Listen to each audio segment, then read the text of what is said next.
to his house myself, I will thank you to send off one of these good people for the surgeon."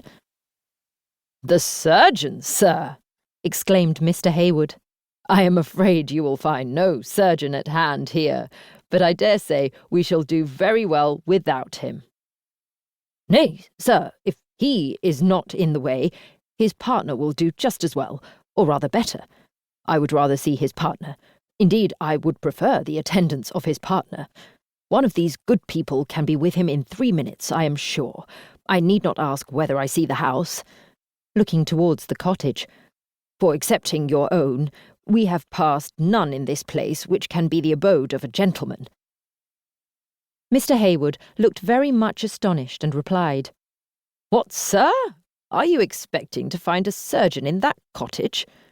We have neither surgeon nor partner in the parish, I assure you." "Excuse me, sir," replied the other. "I'm sorry to have the appearance of contradicting you, but from the extent of the parish or some other cause, you may not be aware of the fact. Stay. Can I be mistaken in the place? Am I not in Willingdon? Is not this Willingdon?" "Yes, sir, this is certainly Willingdon." "Then, sir, I can bring proof of your having a surgeon in the parish, whether you may know it or not. Here, sir," taking out his pocket-book.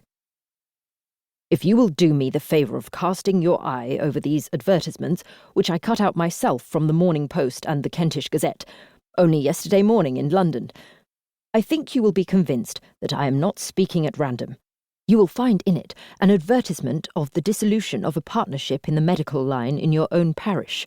Extensive business, undeniable character, respectable references wishing to form a separate establishment.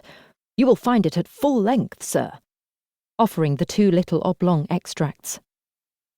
"Sir," said Mr. Heywood with a good-humoured smile, "if you were to show me all the newspapers that are printed in 1 week throughout the kingdom, you would not persuade me of there being a surgeon in Willingdon," said Mr. Heywood with a good-humoured smile.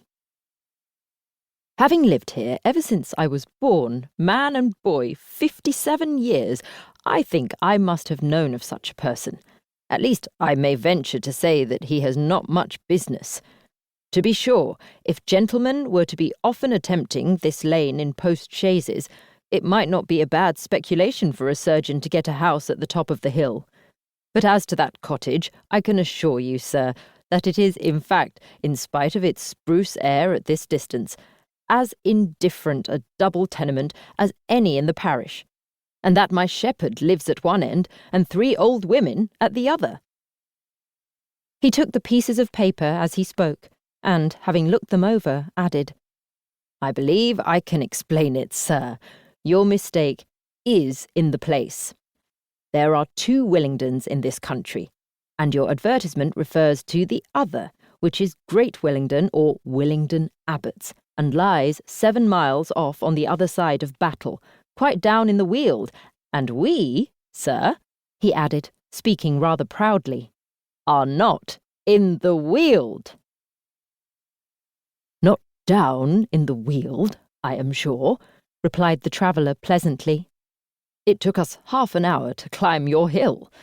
Well, I dare say it is as you say, and I have made an abominably stupid blunder. All done in a moment. The advertisements did not catch my eye till the last half-hour of our being in town, when everything was in the hurry and confusion which always attend a short stay there. One is never able to complete anything in the way of business, you know, till the carriage is at the door, and accordingly, satisfying myself with a brief inquiry and finding we were actually to pass within a mile or 2 of a Willingdon, I sought no farther. My dear," to his wife, "I am very sorry to have brought you into this scrape, but do not be alarmed about my leg. It gives me no pain while I am quiet, and as soon as these good people have succeeded in setting the carriage to rights and turning the horses round, the best thing we can do will be to measure back our steps into the turnpike road and proceed to Hailsham, and so home, without attempting anything farther. 2 hours take us home from Hailsham, and once at home, we have our remedy at hand, you know. A little of our own bracing sea air will soon set me on my feet again. Depend upon it.